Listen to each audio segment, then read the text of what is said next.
Praise the Lord. இன்னைக்கு நாம யாரை குறிச்சு பார்க்கலாம்னு சொன்னா இஸ்ரவேல் மக்களை குறிச்சு பார்க்கலாம். ஏன்னா நமக்கு இப்போ ரொம்ப முக்கியமா பார்க்க வேண்டிய விஷயங்கள்ல அதுவும் ஒண்ணு. இஸ்ரேலுக்காக நம்ம ஜெபிக்கணுமா அப்படின்னு கேட்டா பலர் பல விதமான கருத்துக்களை சொல்றாங்க. ஆனா உண்மையிலேயே நாம் இஸ்ரேலுக்காக ஜெபிக்கணும். அது நமக்கு ரொம்ப ரொம்ப ரொம்ப முக்கியம். அது கடமை அப்படிங்கிறத விட அதனால நமக்கு பெரிய பெரிய நன்மை கிடைக்கும். இது நம்ம வாழ்க்கையில அனுபவிச்சவங்களை கேட்டீங்கன்னா மட்டும்தான் தெரியும். அனுபவிக்காதவங்களை கேட்டீங்கன்னா ஒரு பிரயோஜனம் இல்லை.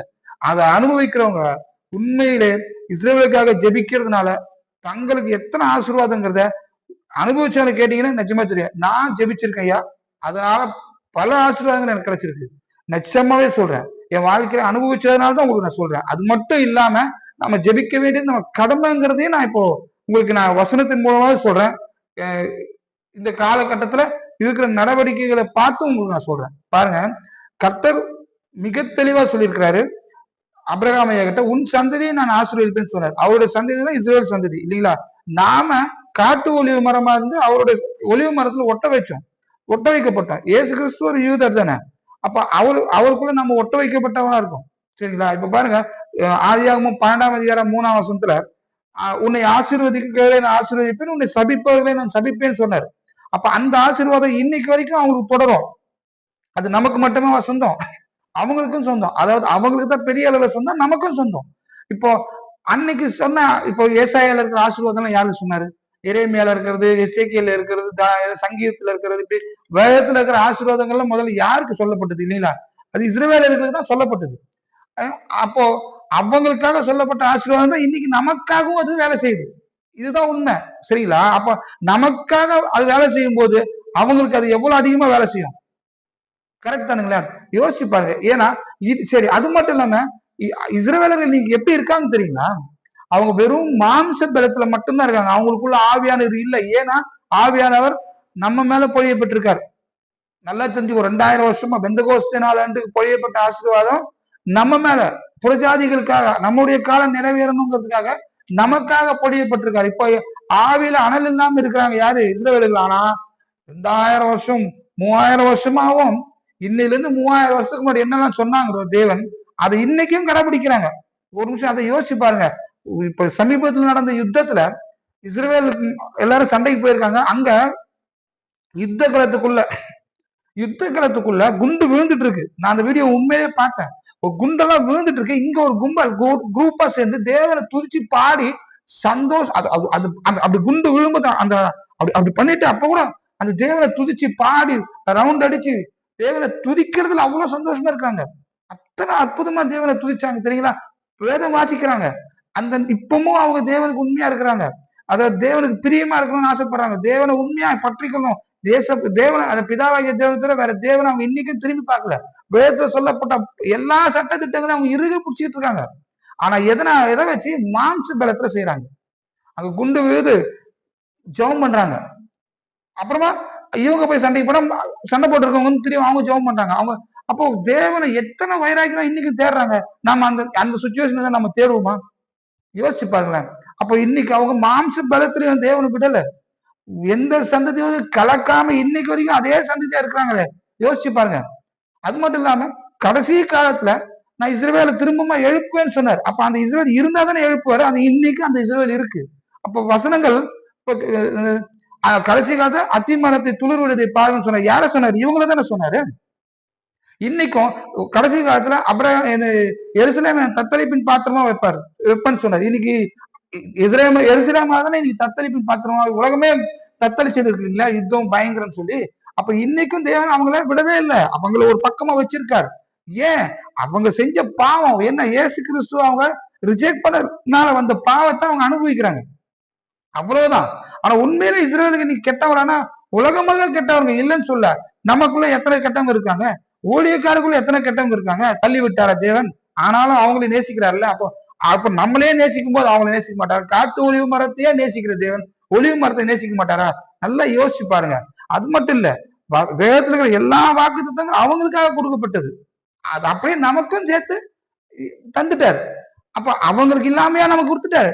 நமக்கே அது உண்டுன்னு சொன்னா அப்ப அவங்களுக்கு எவ்வளவு அதிகமா உண்டு இல்லைங்களா? இது மட்டும் இல்ல, வசனம் சொல்லுது ஆவியானவர் அவங்களுக்குள்ள வரும்போது, அதாவது ரகசிய வருகை வரைக்கும் தான் ஏன் ஆவியானவர் நம்மோடு இருப்பாரு. ஆவியானவர் இருக்கும்போது நம்ம எப்படி இருக்கோம் பாத்தீங்களா?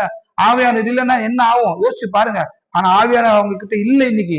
ஆனா அவங்க எவ்வளவு உண்மையா அது எத்தனை பக்தி வைராகத்துல இருக்காங்க. அவங்களுக்குள்ள ஆவியானவர் இருந்தாருன்னா அந்த உத்தமம் வந்துடும், பரிசுத்தம் வந்துடும். ஆவியாளர் வந்தா தான் பரிசுத்தம் வரும், இல்லைன்னா வராதுயா, புரிஞ்சுக்கோங்க. ஆனா ஆவியாளர் வந்து நம்ம எங்க பரிசுத்தமா இருக்கிறோம்? நம்ம கிட்ட பரிசுத்தமே இல்ல. ஆனா அவங்களுக்குள்ள ஆவியானவர் வருவார். ரகசிய வருகையில எடுத்துக்கொள்ளப்பட்ட ஆவியானவர் ரகசிய நம்ம எல்லாம் போன பிற்பாடு அங்க வந்து திருப்பி பொழிவார். அப்ப ஒரே நாள்ல அந்த தேசமே இயேசு கிறிஸ்துவ ஏற்றுக்கும். வசனம் இருக்கு பாருங்க, அந்தி கிறிஸ்து வந்து அவன் 3 வருஷத்துக்கு அப்புறம் அவன் அவன் ஒரு அக்கிரம காரியம் செய்வான் இல்லைங்களா? ஆலயத்துல வந்து பலி செலுத்த வருவான். அவனே தேவன் வந்து உட்காரும் போது அவன் அப்போ இஸ்ரவேலர்கள் கண்கள் திறக்கப்பட்டு ஆவியானவரை பெற்றுக்கொண்டு இயேசு கிறிஸ்துவே மெய்யான தேவன் சொல்லி அவருக்காக ஜீவனையே கொடுப்பார். வசனம் இருக்கு பாருங்க, அந்த நாட்கள் குறைக்கப்படாவிட்டால் ஒருவரும் மிஞ்ச மாட்டாங்க சொல்லி அவங்களுக்கு தான் சொல்லப்பட்டிருக்கு. சாரி. அப்போ ஆவியானவர் உள்ள வந்துட்டாருன்னா இன்னைக்கு நாம் இருக்கிறதோட 1000 மடங்கு அதிகமா அவங்க கர்த்தருக்காக இயேசு கிறிஸ்துக்கு வைராக்கியம் இருப்பாங்க. ஒரே நாள்ல மொத்த தேசமும் இயேசுக்குள்ள வந்துருமா? நம்ம இன்னைக்கு எப்படி வந்திருக்கோம்? ஒரு 1000 பேர் கூடி இருக்கிற இடத்துல பிரசங்கம் பண்ணா அதை கேட்டு 10 பேர் கூட கர்த்தருக்குள்ள வர்றது இல்லை. மத்தவங்க கேட்டுட்டு நல்லா இருக்குன்னு போறாங்க. ஆனா தேவன் சொல்றாரு ஒரே நாள் தேசமே அவங்களுக்குள்ள கர்த்தருக்குள்ள வந்துரும் சொல்றாரு. அப்போ அவங்க எவ்வளவு அற்புதமானவங்க. இன்னைக்கு அந்த அற்புதமானவங்க ஏன் அற்புதமா இருக்காங்க தெரியுங்களா? நமக்காக, நம்மளாலதான் அவங்க அப்படி இருக்காங்க. இன்னைக்கு தேவன் புரஜாதியின் காலம் முடியணுங்கிறதுக்காக, நாம பலப்படணும், நாம ரட்சிக்கப்படணும், நாம பாக்கியமா ஆகணுங்கிறதுக்காக அவங்களை சாபமாக்கி வச்சிருக்காரு. இது நல்லா புரிஞ்சுக்கோங்க. நமக்காக அவங்க இன்னைக்கு சாபமா இருக்கிறாங்க. அவங்க பாவம் செய்யறாங்க, இல்லைன்னு சொல்லவே இல்லை. பாவத்தின் ஊற்றை இன்னைக்கு அவங்க தான், இல்லைன்னு சொல்ல. ஏன் இதே பாவம் செய்யற இஸ்ரேல் அன்னைக்கு இருந்தாங்க. மோசையா இருக்கும்போது மோசையா கையாக்கு எதிர்க்க கலங்கம் இல்லையா? கன்றுக்குட்டிங்கிற ஒரு புது விக்கிரகத்தை கொண்டு வந்ததே இவங்க தானே. யோசிச்சு பாருங்களேன். அப்போ அவங்க விரட்டப்படலையே. அதே ஜனம் தான் இன்னைக்கு இருக்கு. இன்னைக்கு அவங்களை விட்டுட்டு தேவன் நம்ம ரட்சிக்கப்படணுங்கிறதுக்காக நமக்காக அவரு அவங்கள கொஞ்சம் தள்ளி வச்சிருக்காரு. அப்ப அவங்களை திருப்பி ஏத்துக்கிட்டாருன்னா எந்த அளவுக்கு தேவன் அவங்களை இருக்க பற்றி கொள்வார் யோசிச்சு பாருங்க. இதை நீங்க உண்மையிலே உணரணும். பாருங்க வசனம் என்ன சொல்லுது? உன்னை ஆசீர்வதிக்கிறவங்களே நான் ஆசீர்வதிப்பேன்னு சொல்லுது இல்லைங்களா? அது அவங்களுக்கு சொன்ன வசனம். ஆனா இன்னைக்கு நாம எடுத்து கொண்டாடுறோம். அப்ப இன்னைக்கு அந்த வசனம் அவங்களுக்கும் அது பொருந்தும் இல்லையா? கண்டிப்பா பொருந்தும். அப்ப நாம அவங்களை ஆசீர்வதிச்சோம்னா நம்மள தேவன் ஆசீர்வதிப்பார். அது மட்டும் பாருங்க, அவர் சொல்றாரு உன் சந்ததியினருக்குள்ள பூமியில் இருக்க எல்லாருமே ஆசீர்வதிக்கப்படுவாங்க சொன்னாங்க. அவர் தான் இயேசு கிறிஸ்து இல்லைங்களா? அப்ப அவங்க சந்ததியினாலதான் இந்த பூமியை ஆசீர்வதிக்கப்பட்டது. அப்ப அதுக்கு காரணமா இருந்த சந்ததி அந்த சந்ததி இல்லைங்களா? அந்த சந்ததியில தானே இயேசு கிறிஸ்து வந்தார். அந்த சந்ததியை தான் இதை தேர்ந்தெடுத்தார். அப்ப அந்த சந்ததிக்காக நம்ம ஜெபிக்கிறதுல தப்பே கிடையாது. ஜெபிக்கிறதுனால நமக்கு நன்மை மட்டும்தான்.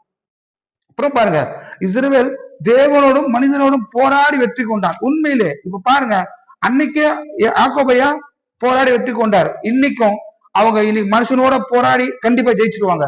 இதோ ஏசப்பா இந்த பிசாசுகள் எல்லாம் தூக்கி போட்டு மிதிச்சு ஒரு நாள் இன்னைக்கு தேவன் அவங்களை தள்ளி இருக்கிறாருல, அவங்க என்ன பண்ணிருக்காங்க? இப்ப போராடிட்டு இருக்காங்க. யாரு? அதாவது ஆவியான இல்லாம மாம்சத்துல ஏசப்பா பிதாவை மன்னிச்சுக்கோங்க, யாவே தேவனா அவங்க பிடிச்சிட்டு இருக்காங்க. பிதாவாகிய தேவனா அவங்க பிடிச்சிட்டு இருக்காங்க, போராடிட்டு இருக்காங்க. ஆனா வெற்றி பெறுவாங்க கண்டிப்பா. அவங்களுக்குள்ள ஆவியானவர் பொழியப்படுவாரு. இன்னைக்கு வரைக்கும் விடவே இல்ல, போராடிட்டு இருக்காங்கல்ல. அப்ப இந்த வார்த்தை அன்னைக்கு யாக்கோபைய செஞ்சாரு, இன்னைக்கு முழு இஸ்ரவேலும் செஞ்சுட்டு இருக்கு. மனுஷனோட அவங்க போராடுறாங்க, இன்னைக்கு அவங்க தேவனோடும் போராடிட்டு இருக்காங்க. கண்டிப்பா வெற்றி பெறுவாங்க. ஒரு நாள் கண்டிப்பா ஆவியானவர் அவங்கள தொடுவார், கண்டிப்பா தொடுவார். அப்போ தொட்டது பிற்பாடு அவங்களை போல பொண்ணா இருக்கிறவங்க யாரும் இருக்க மாட்டாங்க. அவ்வளவு வைராக்கியமா இயேசு கிறிஸ்துவாக தன் ஜீவனை அப்படியே எடுத்து கொடுத்துருவாங்க. அவங்க மட்டும் இல்ல, தன் குடும்பத்தின் ஜீவனையும் கொடுப்பாங்க. இன்னைக்கு நம்ம எத்தனை பேர் கொடுப்போம்? ஆவியானவர் நமக்குள்ள இருக்கிறார், நம்மோடு இருக்கார். நாம் அப்படி இருப்போமா? யோசிச்சுக்கோங்க. அவங்க இன்னைக்கே மாம்ச பிரகாரமாவே கர்த்தருக்கு கொடுக்க வேண்டிய முக்கியத்துவத்தை கொடுத்துட்டு இருக்காங்க. கர்த்தருக்கு கொடுக்க வேண்டிய முக்கியத்துவம் கொடுத்துட்டு அவங்க அவங்க வேலையை பார்த்துட்டு இருக்காங்க. அக்கிரமம் பண்றாங்க, பாவம் பண்றாங்க, எல்லாம் பண்றாங்க. அவங்க உடைய அலங்காரமே கேவலமா இருக்கு, இல்லைன்னு சொல்லுறேன். ஆனா ஆவியான உள்ள வந்துட்டாருன்னா இந்த வைராகி இன்னைக்கு கர்த்தருக்கு கொடுக்குற அத்தனை முக்கியத்துவத்தோட பரிசுத்தையும் சேர்த்து கொடுத்தாங்கன்னா தேவன் எவ்வளவு அற்புதமா அவங்களை அணைச்சிப்பாரு. யோசிச்சு பாருங்க. இப்போ அந்த ஒரு நாள் நடக்க கர்த்தர் சமூகத்துல நீங்க ஜெபிங்க. அவங்க இன்னைக்கு பாதுகாப்பா இருக்க ஜெபம் பண்ணுங்க. அந்த சந்ததி கரெக்டா பரிசுத்தமான அந்த நாள் வந்து அவங்க பெற்றுக்கொள்வதற்கு இவங்க இன்னைக்கு பாதுகாப்பா இருக்கிறீங்க, ஜெபம் பண்ணுங்க. அது நம்ம கடமை, சரிங்களா? அப்படி நம்ம ஜெபிச்சோம்னா நமக்கு நன்மை 1000 மடங்கு உண்டு. நான் அதை ஒவ்வொரு வாட்டி அனுபவிச்சிருக்கேன், அதனால உங்களுக்கு சொல்றேன். அனுபவிக்காம சொல்லல. நிறைய பேர் இன்னைக்கு சொல்லுவாங்க இஸ்ரேலுக்காக ஜெபிக்காதீங்க, அது வேற இஸ்ரேல், இது இஸ்ரேல் தான், அது வேற இஸ்ரேல், இந்த வேற இஸ்ரேல் கிடையவே கிடையாது. அன்னைக்கும் அயோக்கியமான இஸ்ரேல் இருந்தாங்க, இன்னைக்கும் அயோக்கியமான இஸ்ரேல் இருக்காங்க. உண்மையிலே இன்னைக்கு அற்புதமான இஸ்ரேலர்கள் இருக்காங்க. சரி, இஸ்ரேல்ல பிச்சை எடுக்கிறவங்களை நீங்க யாரா பாத்திருக்கீங்களா? ஒரு ஆளையும் பார்க்க முடியாது. அது மட்டும் இல்லாம இன்னைக்கு நம்ம கிட்ட ஒரு ஆயுதமோ ஒரு கத்தியோ கழிச்சாலும் உடனே ஒருத்தனை வெட்டிக்கிறான்.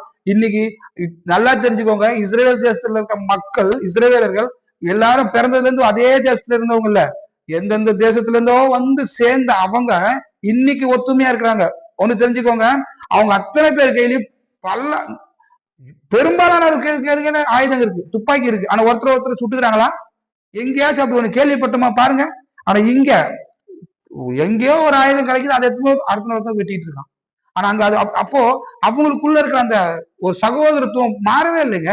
அன்னைக்கு மாதிரி இன்னைக்கும் இருக்கிறாங்க. அவங்க கெட்டவங்க தான் இருக்காங்க, இல்லைன்னு சொல்லல. ஏன்? அவங்களுக்குள்ள ஆவியானது இல்ல. ஆனா மாம்ச பிரகாரமாவே அவங்களுக்குள்ள இருக்கிற வைராக்கியம், அவங்களுக்குள்ள இருக்கிற அந்த பக்தி வார்த்தையால சொல்ல முடியாது இன்னைக்கும். அப்ப அவங்களுக்குள்ள ஆவியானவர் பொழியப்படும் போது அவங்க எவ்வளவு மென்மையா வருவாங்க, அவ்வளவு மேன்மையா வருவாங்க. அதனால நாம அவங்களுக்காக ஜெபிக்கணும். ஜெபிச்சோம்னா அவங்களுக்கு ஆசீர்வாதம் வரும், நமக்கும் ஆசீர்வாதம் வரும். இது உண்மையிலேயே உணர்ந்து சொல்றேன். தயவு கூர்ந்து நீங்களும் ஆராய்ச்சி பண்ணுங்க, நீங்களும் தேவ சமூகத்துல உட்காருங்க, நீங்களும் தேவன்கிட்ட கேளுங்க.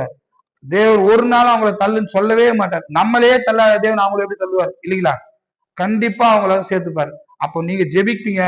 எருசலேம் தேவாலயம் வரும்போது அங்க தேவ மகிமை ஒரு நாள் வெளிப்படும் இல்லைங்களா? வசனம் நிறைவேறே தீரும் இல்லையா? அன்னைக்கு எல்லா இஸ்ரவேலும் ஏசப்பாவை பிடிச்சுப்பாங்க, இருக்கு வசனத்துல இருக்கு பாருங்க. அவங்க அத்தனை பேரும் ஒரே நாள்ல மாறுவாங்க. அன்னைக்கு ஆவியானவர் அவங்களுக்குள்ள பொழியப்படுவார். அதுக்கு அவங்க அத்தனை பேரும் பலமாவும் ஆயத்தமாக இருக்கும். இப்ப இருக்கிற இந்த போராட்டத்துல, இந்த போர்ல அவங்க ஜெயிக்கவும் நீங்க ஜெபிங்க. உங்க ஜெபம் அவங்களை நிச்சயமா வெற்றி பெற செய்யும். கர்த்தர் அதனால உங்களுக்கு ஆசீர்வாதம் தருவார். Praise the Lord.